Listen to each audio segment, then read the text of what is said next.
नमस्कार पिलामाने पूर्वर आम पढ़ी अष्टम श्रेणी सामाजिक विज्ञान बहिर भारत राजनीतिक मानचित्र पुनर्गठन जो द्वितीय अध्याय रही तार पार्ट 1 पढ़ी आज आम पढ़ा तार पार्ट 2 जदि आपण मैंने पार्ट 1 देखी ना तेज जल्दी जा देखूँ ठीक अच्छे। तो पढ़ा दिल्ली सुल्तानी को प्रतिरोध। समग्र शासन भितर दिल्ली सुल्तानी विभिन्न स्तर बहु विरोध सामना करिथिला। बहु राज्य यही जाल रे फसी जाइथिले।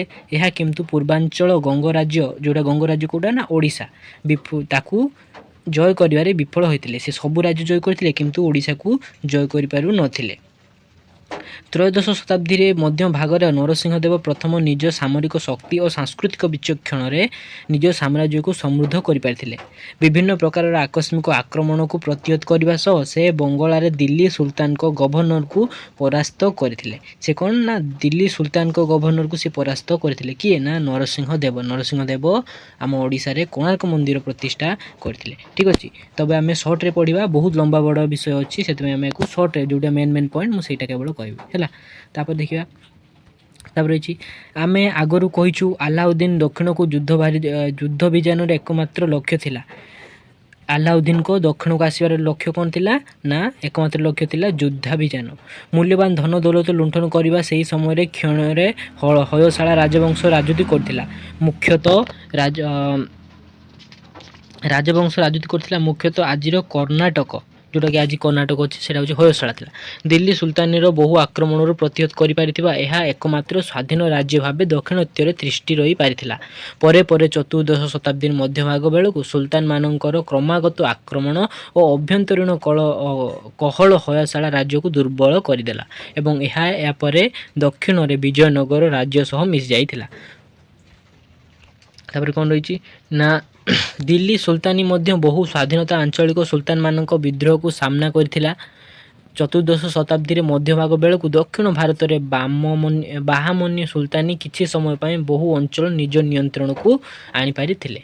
सही समय गुजरात बंगला और अन्यान्य अंचल निज स्वाधीन क्षमताशाली सुल्तान माने मुंड टेकिथिले जो माने स्वाधीन भाव में पुणी केतेबेले एकत्रित होई परस्पर मध्य युद्ध करथिले।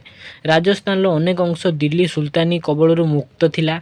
पंचदश शताब्दी बेलू दिल्ली सुल्तानी मेवाड़ राज्यर शासक राणा कुंभार द्वारा दृढ़ विरोधी सम्मुखीन होइथिला जी परवर्ती सुल्तानी मानकु सफलतार सह एही अंचल विताड़ित करि पारिथिले। तापर कौन अच्छी ना विजयनगर साम्राज्य। विजयनगर किए कौटी प्रतिष्ठा होता है देती जितेबाला दिल्ली सुल्तानी दिल्ली रे कौन थिला ना सुल्तानी शासन थिला। जितेबाला दिल्ली सुल्तानी शासन राजनैतिक दृष्टिकोण अस्थिर हो उठिला सेतेबाला दक्षिण रे एक नुआ क्षमता केंद्रीय अभ्युदय हैला। चतुर्दश शताब्दी रे दुई भाई हरिहर और बुक्का किए दुई भाई हरिहर और बुक्का जो माने प्रथमे मोहम्मद बिन तुगलक अधीन रे प्रादेशिक शासक थिले से माने परिशेष रे दिल्ली शासकों क्षमता को अस्वीकार कर एक नूतन राज्यर स्थापना कले जहाँ दक्षिण भारत में एक गुरुत्वपूर्ण शक्ति भाव उभाला। यह ही विजयनगर साम्राज्यर उत्थान कारण। तापर देखिबा विजयनगर साम्राज्यर उत्तर रे सुल्तान शासित बाममनी राज्य थिला। मुख्य प्रतिद्वंदी परिशेष यह 5 भाग में विभक्त हो स्वाधीन राज्य में परिणत हैला जहाँ दाक्षिणात्य सुल्तानी कहगला। राज्य गुड़िक है बीजापुर गोलकोंडा बेरारा अहमदनगर और बीदर।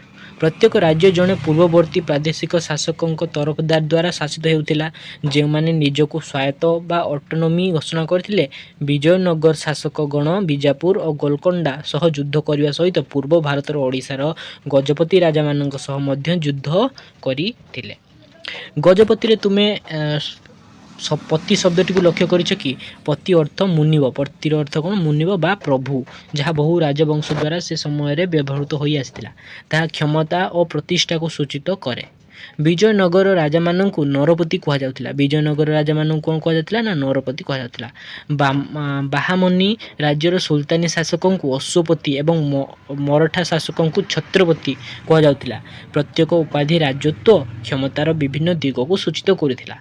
एही तीनोटी शब्दर अर्थ कौन बुझाउची तुमे अनुमान करि परिबो कि? तापर देखिबा देखो एटा पूर्वरु भारतर मानचित्र किसी एभଳି थिला।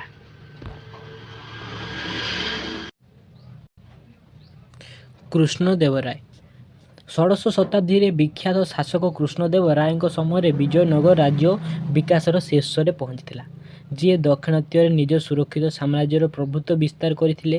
ତାଙ୍କ ଶାସନ କାଳରେ ସାମରିକ କ୍ଷମତା ଓ ସାଂସ୍କୃତିକ ନବଜାଗରଣ ବିଶେଷ ଉନ୍ନତି ଘଟିଥିଲା। ସେ ସଂସ୍କୃତ, ତେଲୁଗୁ ଓ କନ୍ନଡ଼ ଭାଷାର କବି ଓ ପଣ୍ଡିତମାନଙ୍କ ପୃଷ୍ଠପୋଷକତା କରିଥିଲେ। ନିଜେ ସେ ତେଲୁଗୁ ଭାଷାରେ ଏକ ମହାକାବ୍ୟ ଆମୁକ୍ତମାଲ୍ୟଦା ରଚନା କରିଥିଲେ। ଏହା ତାମିଲ ସନ୍ଥ କବି ଆନ୍ଦାଳଙ୍କ ଜୀବନୀ ଉପରେ ଆଧାରିତ ଅଟେ। ଏହି ମହାକାବ୍ୟର ଗୋଟିଏ ଅଂଶ ହେଲା ରାଜନୀତି, ଯେଉଁଠାରେ ସେ ଉତ୍ତମ ଶାସନ ନୀତିକୁ ପ୍ରତିପାଦନ କରିଛନ୍ତି। କୃଷ୍ଣଦେବ ରାୟ ବହୁ ମନ୍ଦିରକୁ ଅର୍ଥ ପ୍ରଦାନ କରିଥିଲେ, ତନ୍ମଧ୍ୟରୁ ଆନ୍ଧ୍ରପ୍ରଦେଶର ତିରୁପତି ମନ୍ଦିର ଓ ନିଜର ରାଜଧାନୀ ବିଜୟନଗରର ବିଠଲ ମନ୍ଦିର, ଯାହା ବହୁ ଭବ୍ୟ ମନ୍ଦିର, ପ୍ରାସାଦ ଓ ଅନ୍ୟ ସ୍ଥାପତ୍ୟକୁ ପ୍ରଦର୍ଶନ କରିଥାଏ। ଦେଖିପାରୁଥିବେ ଏଭଳି କିଛି ମନ୍ଦିର ଥିଲା। ମନେ ରଖ, ବିଦେଶୀ ବେପାରୀମାନେ ବିଜୟନଗର ପରିଦର୍ଶନରେ ଆସିଥିଲେ। ରାଜା ପର୍ତ୍ତୁଗୀଜମାନଙ୍କୁ ଉତ୍ତମ ବ୍ୟବହାର ପ୍ରଦର୍ଶନ କରିବା ସହ ଅଶ୍ୱ ବେପାର କରୁଥିଲେ। ବ୍ୟବସାୟୀମାନେ ବାହାରକୁ ଯାଇ ଶତ୍ରୁ ରାଜ୍ୟକୁ ମୂଲ୍ୟବାନ ଅଶ୍ୱ ବିକନ୍ତି ନାହିଁ, ଏହା ସେ ଚାହିଁଥିଲେ। ସେମାନଙ୍କ ଭିତରୁ ଜଣେ ଡୋମିନିଗୋ ପଏସ୍ ବିଜୟନଗର ରାଜ୍ୟରେ ନିଜ ରହଣି କାଳର ଏକ ଦୀର୍ଘ ଲିଖିତ ବିବରଣୀ ଛାଡ଼ି ଯାଇଛନ୍ତି। ଏହାର ଏକ ଉଦ୍ଧୃତ ଅଂଶ ଏହି ସହର ବୃହତ୍ ରୋମ୍ ନଗରୀ ଭଳି ଦେଖାଯାଉଥିଲା। ଦୃଶ୍ୟ ସବୁ ମନୋରମ ଲାଗୁଥିଲା। ବୃକ୍ଷଲତା, ଉପବନ, ଶୋଭିତ ନଗର ଓ ଗୃହୋଦ୍ୟାନ ବେଶ୍ ଚିତ୍ତାକର୍ଷକ ଥିଲା। ପାଇପ୍ ଦ୍ୱାରା ସହର ମଧ୍ୟରେ ଜଳ ଯୋଗାଣ ସହ ସ୍ଥାନେ ସ୍ଥାନେ କୃତ୍ରିମ ହ୍ରଦ ରହିଥିଲା। ଏହି ନଗରରେ ଅସଂଖ୍ୟ ଲୋକ ବାସ କରୁଥିଲେ। ଏହା ଥିଲା ପୃଥିବୀର ସର୍ବୋତ୍ତମ ସୁବିଧା ଉପଲବ୍ଧ ସହର। ସଡ଼କ ଓ ବଜାରରେ ପରିବହନ ପାଇଁ ବଡ଼ ବଡ଼ ବୋଝ ବୋହିବା ବଳଦ ଦେଖାଯାଇଥିଲେ। ତୁମେ ଖୋଜୁଥିବା ପ୍ରତ୍ୟେକ ଦ୍ରବ୍ୟର ପ୍ରାଚୁର୍ଯ୍ୟ ସେଠାରେ ପୂରି ରହିଥିଲା। ଠିକ୍ ଅଛି। ତାପରେ ରହିଛି ଦେଖ ନା, ପଡ଼ୋଶୀ ରାଜ୍ୟ ବିରୋଧରେ ବହୁ ଯୁଦ୍ଧରେ ଜୟଲାଭ କରିବା ପରେ କୃଷ୍ଣଦେବ ରାୟ ଅସୁସ୍ଥ ହୋଇ 1529 ଖ୍ରୀଷ୍ଟାବ୍ଦରେ ମୃତ୍ୟୁବରଣ କଲେ। କେବେ ନା 1529 ଖ୍ରୀଷ୍ଟାବ୍ଦରେ ମୃତ୍ୟୁବରଣ କଲେ।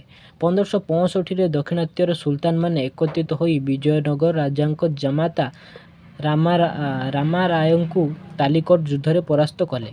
ମାସ ମାସ ଧରି ସେମାନେ ସହର ଲୁଣ୍ଠନ କଲେ, ଘର, ଦୋକାନ, ମହଲ, ପ୍ରାସାଦ ଏବଂ ବହୁ ମନ୍ଦିରକୁ ଧ୍ୱଂସ କରିଥିଲେ। ଅନେକ ସାଧାରଣ ଜନତା ଏହି ଗଣହତ୍ୟାର ଶିକାର ହେଲେ। ସହରକୁ ଧ୍ୱଂସାବସ୍ଥାରେ ଛାଡ଼ି ଦିଆଗଲା। ଏହାପରେ ବିରାଟ ସାମ୍ରାଜ୍ୟ ଛୋଟ ଛୋଟ ପ୍ରଦେଶରେ ପରିଣତ ହୋଇଗଲା। ରାଜ୍ୟଗୁଡ଼ିକ କ୍ରମେ ନାୟକମାନଙ୍କ ଦ୍ୱାରା ଶାସିତ ହେଲା, ଯେଉଁମାନେ ପୂର୍ବରୁ ସାମରିକ ଶାସନକର୍ତ୍ତା ଥିଲେ। ସପ୍ତଦଶ ଶତାବ୍ଦୀର ମଧ୍ୟଭାଗ ବେଳକୁ ଏହି ସାମ୍ରାଜ୍ୟର ବିଲୟ ଘଟିଲା। ତାପରେ ଦେଖ, ପର ପାର୍ଟରେ ଆମେ ପଢ଼ିବା ମୋଗଲ ବା ମୋଗଲ। ଠିକ୍ ଅଛି। ତେବେ ଚ୍ୟାନେଲକୁ ସବସ୍କ୍ରାଇବ୍ କର ଆଉ ଭିଡ଼ିଓକୁ ଲାଇକ୍ କର।